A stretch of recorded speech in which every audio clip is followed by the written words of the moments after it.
Estamos con Jorge Castro, analista internacional, y nosotros cada vez que las papas queman, vamos a hablar con Jorge. Jorge, bienvenido, buen día. Santiago Montórfano y Alejandro López lo saludan. ¿Cómo está? ¿Qué tal? Buenos días, ¿cómo están ustedes? Buen día. Muy bien, muy bien. ¿Usted? Muy bien. Bueno, mejor que Trump estamos, ¿no? Mira, hay una situación extremadamente crítica en los Estados Unidos. En el día de ayer se cumplió una semana desde que en la ciudad de Minneapolis, en el estado de Minnesota, fue muerto un ciudadano integrante de la comunidad afroamericana, George Floyd, a manos de un policía blanco. Este trágico episodio desató una oleada de protestas en todo Estados Unidos. Hay que tomar en cuenta que el orden público en Estados Unidos está en manos de las autoridades locales, y el alcalde de Minneapolis, al descubrir, al hacerse evidente que las protestas en Minneapolis se transformaban prácticamente de inmediato en una situación de saqueos generalizados y violencia masiva, que incluso atacaban los recintos policiales, el día miércoles de la semana pasada, cuando una de las principales comisarías de Minneapolis había sido incendiada y atacada por las multitudes, decidió abandonar ese precinto de la policía de Minneapolis y dejarla en manos de los saqueadores y de los impulsores de esta ola de violencia. La consecuencia de esto fue que en todo Estados Unidos la ola de protesta se transformó en un movimiento generalizado de saqueos y violencia masiva, que ha adquirido picos de extrema violencia, habiendo sido atacados policías con armas de fuego en varias ciudades norteamericanas, y que en la ciudad de Nueva York, este último fin de semana, especialmente el día domingo a la noche, los saqueos se generalizaron y abarcaron no solo barrios como Queens y Brooklyn, sino que también se extendieron a Manhattan. La Quinta Avenida de Manhattan, el epicentro del corazón de la ciudad de Nueva York para el turismo y para los viajeros internacionales, ha sido saqueada en todos sus sectores. Las principales marcas y tiendas de fama mundial han sido devastadas. La situación alcanzó también un pico de violencia en la ciudad de Washington, la capital de Estados Unidos, cuando el día domingo a la noche la multitud que se encontraba en las afueras de la Casa Blanca, que venía de haber saqueado gran parte del centro comercial de Washington, intentó atacar y apoderarse de la Casa Blanca. Esto significa que en el caso de la ciudad de Washington, este movimiento de saqueos y de violencia generalizada comenzó a adquirir características insurreccionales. Esta es la situación actual en Estados Unidos. La respuesta del presidente Trump, teniendo en cuenta de que el orden público está en manos de las autoridades locales, esto es, de los alcaldes y de los gobernadores de los 50 estados norteamericanos, ha sido respaldar plenamente a estos gobernadores y exigirles que tomen una posición activa para frenar y desviar y terminar con esta ola de saqueos y de violencia masiva que experimenta Estados Unidos. Al mismo tiempo, ha movilizado ya el recurso militar, esto es, las Fuerzas Armadas norteamericanas, específicamente el Ejército, en donde 450 integrantes de una brigada de policía militar se encuentran desplegadas en el momento actual en las afueras de la Casa Blanca. Jorge, ¿qué es lo que puede llegar a suceder en las próximas semanas en Estados Unidos? ¿Están tan mal como parece o es una situación de escalada de violencia más como las tantas que hubo en su historia? No, esta es una situación distinta. Se ha transformado en una crisis política de envergadura, donde lo que está en juego en Estados Unidos en el momento actual, frente a esta ola de saqueos y de violencia generalizada, donde hay ataques masivos contra la policía y la utilización de armas de fuego de parte de los manifestantes y saqueadores, es en definitiva el hecho de que en este momento Estados Unidos, la primera potencia del mundo, lo que está en juego en las calles de Estados Unidos es el poder político. Falta determinar quién en definitiva manda en Estados Unidos, si las autoridades legítimamente elegidas, o por el contrario, si el poder sigue en manos de las multitudes enardecidas, después de que están saqueando y violentando las ciudades norteamericanas, y que esto se ha exacerbado en los últimos 3-4 días.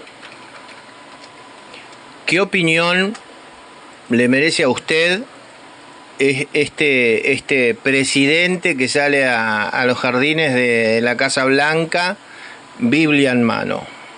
Mire, lo que sucedió ayer es que la iglesia de San John, que es una iglesia episcopal histórica en Estados Unidos, que tiene más de 250 años de historia, fue saqueada e incendiada por los manifestantes. Se encuentra aproximadamente a 150 metros de la Casa Blanca, sobre la avenida Pensilvania. Frente a este hecho, el presidente Donald Trump, acompañado por la plana mayor de su gobierno, y las autoridades incluso de la Junta de Jefes de Estado Mayor de las Fuerzas Armadas norteamericanas, se trasladó caminando desde la Casa Blanca hasta la iglesia de San John para presentar sus respetos y pedirle disculpas al párroco rector de la iglesia de San John, y ahí es cuando aparece esta fotografía del presidente Donald Trump con la Biblia en la mano. Jorge, ¿cómo le va? Santiago lo saluda. ¿Qué tal? Más allá de que no se puede desconocer, obviamente, lo simbólico de la muerte de Floyd con respecto a la historia de racismo de Estados Unidos, ¿hay otras variables que están ahí en el mal humor social como para que esto haya despertado semejante cantidad de movilizaciones y de bronca? Mire, no cabe duda, porque hay que tomar en cuenta de que este episodio, la muerte de George Floyd a manos de un policía blanco en la ciudad de Minneapolis, sí, coincide con el hecho de que Estados Unidos se encuentra en una situación de salida, pero después de haber experimentado en los últimos 3 meses la epidemia del coronavirus, que le ha provocado más de 100.000 muertos, y que es el país del mundo, Estados Unidos en este momento, que tiene más número de infectados por la epidemia del coronavirus en el mundo. Hay que sumarle a esto el hecho de que para enfrentar la epidemia del coronavirus, de la pandemia del coronavirus, Estados Unidos, al igual que el resto de los países del mundo, ha cerrado su economía, ha clausurado su economía. El resultado ha sido una profunda recesión en el segundo trimestre del año, el actual. Se estima que el Producto Bruto norteamericano va a caer más de 15-20% anual.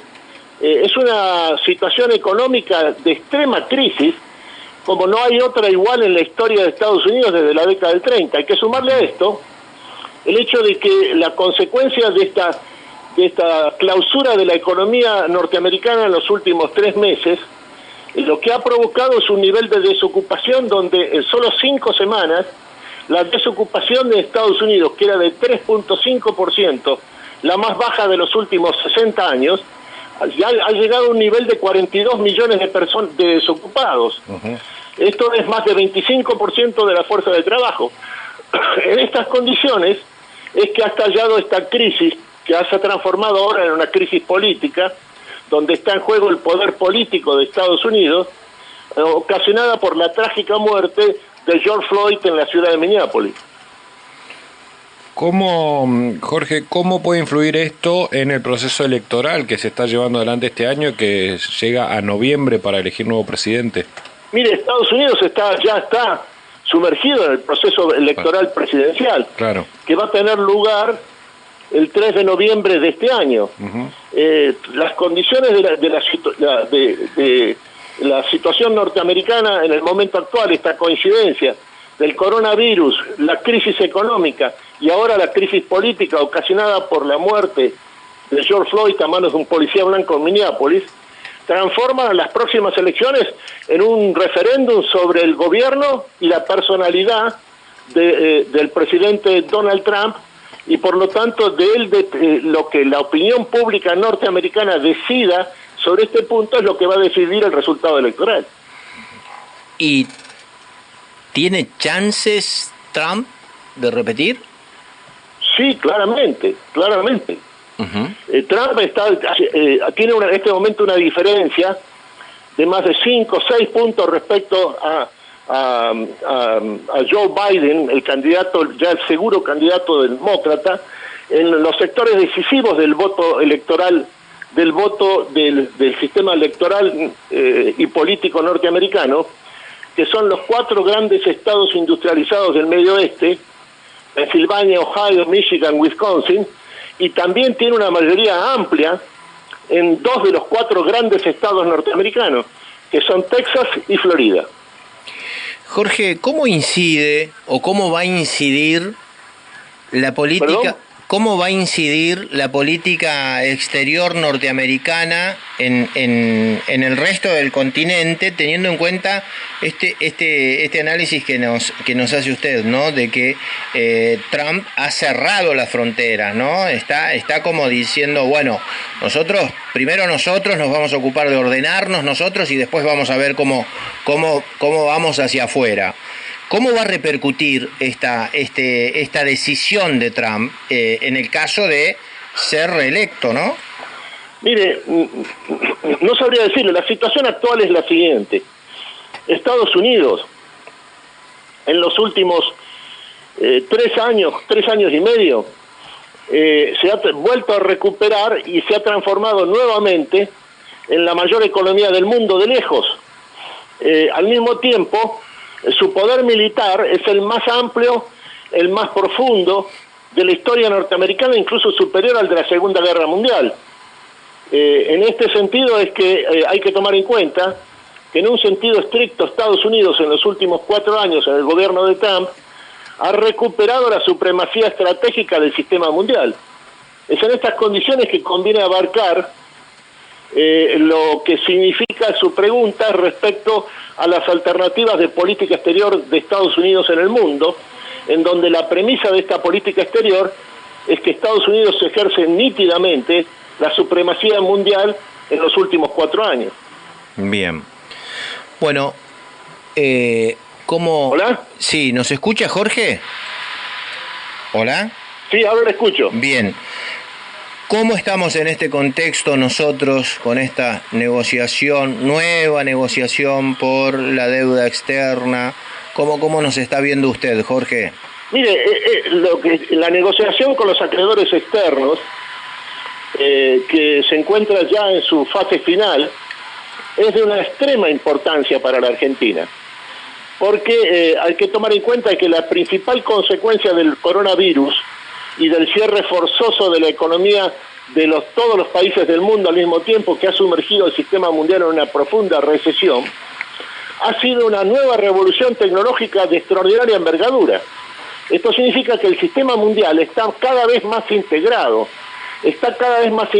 a través de una aceleración del proceso de digitalización de la economía mundial, lo que tiende a transformarse cada vez más en los vínculos internacionales en vínculos de carácter instantáneo.